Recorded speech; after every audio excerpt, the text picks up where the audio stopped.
अब हम करने जा रहे हैं सेक्शन बी। इसमें हमारे पास 5 क्वेश्चन होंगे जो 2 मार्क्स के होंगे। सबसे पहले question number 21, find the zeros of quadratic polynomial x² + 3x - 10। हमें ये पोलिनोमियल दिया हुआ है और हमें इसके ज़ीरोज़ को फाइंड आउट करना है। तो सबसे पहले हमारे पास जो ये मिडल टर्म स्प्लिटिंग मेथड हम यूज़ करेंगे। मिडल टर्म है 3x, इसको हम स्प्लिट कर लेंगे 5x - 2x में। अब फर्स्ट 2 टर्म्स में से हम कॉमन लेंगे x और हमारे पास बच जाएगा x + 5, और लास्ट की 2 टर्म्स में से हम कॉमन लेंगे -2 और हमारे पास फिर से आ जाएगा x + 5। अब इन दोनों टर्म्स में x + 5 है तो x + 5 को हम अलग कर देंगे और बचेगा हमारे पास x - 2। जब भी हमारे पास कोई भी 2 टर्म्स का प्रोडक्ट 0 होता है तो उसमें से कोई भी टर्म 0 हो सकती है, तो हम लिखेंगे x + 5 = 0 और x - 2 = 0। तो यहाँ से x की वैल्यू आ जाएगी -5 और यहाँ से आ जाएगा x = 2, तो हमारे पास जीरोज आ जाएंगी -5 और 2। इसी का हमारे पास और पार्ट है, if the zeros of the polynomial are alpha and 2/अल्फा then find the value of a। हमें ये पोलिनोमियल दिया हुआ है और इसकी जीरोज दे रखी हैं अल्फा एंड 2/अल्फा। हमें फाइंड आउट करनी है ये जो a है इसकी वैल्यू। यहाँ पर हमें ये पोलिनोमियल दिया हुआ है और कहा गया है जीरोज जो है वो अल्फा और 2/अल्फा है, तो a की वैल्यू क्या होगी। हम यहाँ पर यूज़ कर रहे हैं product of zeros. Product of zeros हमें पता है ये होता है c/a, और प्रोडक्ट ले लेंगे हम इन ज़ीरोज़ का जो कि होगा अल्फा × 2/अल्फा which is equal to c। यहाँ पर जो है हमारे पास ये वाली थर्ड टर्म ये है 2a, और a जो है वो यहाँ पर ये जो होता है इसका x² का कोफिशिएंट 1 है, तो 2a/1 आ जाएगा। अल्फा से अल्फा यहाँ पे कट जाएगा और हमारे पास आ जाएगा 2 = 2a, a की वैल्यू आ जाएगी 1। Question number 22 is in triangle ABC right angled at B, AB is 24 and BC is 7, determine the value of sin C। इस क्वेश्चन में हमें एक राइट एंगल ट्रायंगल दी हुई है और B के ऊपर उसका राइट एंगल बन रहा है जिसमें AB 24 है और BC 7 सेंटीमीटर है। हमें फाइंड आउट करना है साइन C। अब हमें ये पता है कि ये जो C एंगल है इसके ऊपर हमें साइन की वैल्यू को फाइंड आउट करना है। तो साइन थीटा जो होता है वो होता है परपेंडिकुलर अपॉन हाइपोटेन्यूज। परपेंडिकुलर की वैल्यू हमें पता है, हाइपोटेन्यूज हमें नहीं पता, तो हम यहाँ से पहले हाइपोटेन्यूज की वैल्यू फाइंड आउट करेंगे।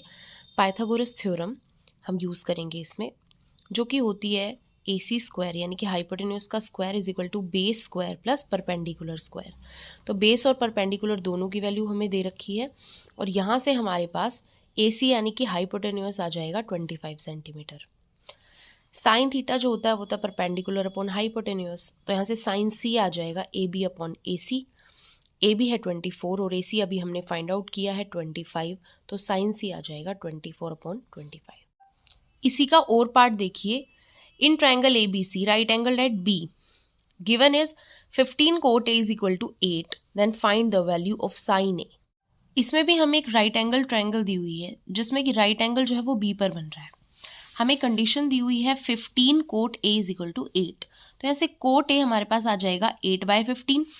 अब cot थीटा किसी भी राइट एंगल ट्रायंगल में होता है बेस अपॉन परपेंडिकुलर, तो यहाँ से हमने बेस जो है वो 8 ले लिया और परपेंडिकुलर ले लिया 15। हमें फाइंड आउट करना है साइन A। साइन A क्या होगा, परपेंडिकुलर अपॉन हाइपोटेन्यूज, और हाइपोटेन्यूज हमें फिर से नहीं पता, तो यहाँ से हम पाइथागोरस थ्योरम का यूज़ करेंगे और AC² will be equal to AB² + BC²। यहाँ पर AB और BC हमें दोनों पता है, उनकी वैल्यू रखेंगे, उनका स्क्वायर करेंगे, ऐड करेंगे, तो AC आ जाएगा हमारे पास 17, और साइन ऑफ A जो है that is BC/AC, perpendicular upon hypotenuse. Perpendicular है 15 और अभी हमने हाइपोटेन्यूज निकाला है 17, तो साइन A होगा 15/17।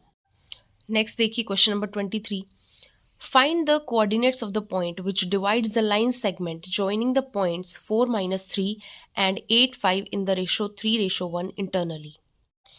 हमें गिवन है A और B को ज्वाइन करने वाली एक लाइन है और P पॉइंट उसे 3:1 में डिवाइड करता है।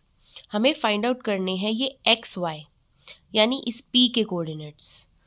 तो हमारे पास जो A है वो x1 y1 हो जाएगा, B के जो कोऑर्डिनेट्स हैं वो x2 y2 हो जाएंगे और m1 3 हो जाएगा, m2 1 हो जाएगा। यहाँ पर मैंने सारी वैल्यूज़ लिख दी हैं।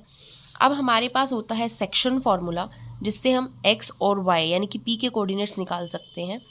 जो कि हमें क्या कहता है m1x2 plus m2x1 upon m1 plus x2x की वैल्यू हो जाएगी। सिमिलरली y की वैल्यू हो जाएगी m1y2 plus m2y1 upon m1 plus m2। यहाँ पे सारी वैल्यूज़ मैंने लिखी हुई हैं, सभी की मैंने वैल्यू पुट की, इसे मैंने सॉल्व किया, ये आ जाएगा 24 plus 4 upon 4 that is 7 and y आ जाएगा हमारे पास 3, तो रिक्वायर्ड पॉइंट होगा 7,3। क्वेश्चन नंबर 24 कहता है find mean marks for the following distribution. ये जो डिस्ट्रीब्यूशन दे रखा है इसके मीन मार्क्स निकालने हैं, यानी कि माध्य निकालना है। हमारा सबसे पहला काम होता है टेबल को फॉर्म करना।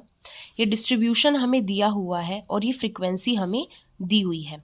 हम xi की वैल्यू निकालते हैं जो कि होती है इन दोनों के बीच की वैल्यू। 0 और 10 के बीच में आता है 5, तो ये हमारे पास xi हो जाएगा। सिमिलरली 10 और 20 के बीच में आता है 15, तो ये हमारे पास यहाँ पर xi की वैल्यू हो जाएगी। सिमिलरली हम सारी वैल्यूज़ निकाल लेंगे। अब हम fi और xi इन दोनों को क्या करते हैं, मल्टीप्लाई करते हैं। तो 2 इंटू 5 10 हो जाएगा, 3 इंटू 15 45 हो जाएगा। सिमिलरली हम इन दोनों का प्रोडक्ट करके यहाँ पर लिख देते हैं और फिर इन सबको हम ऐड कर देते हैं, जिसको हम बोलते हैं समेशन ऑफ fi xi, जो कि आ जाएगा 520।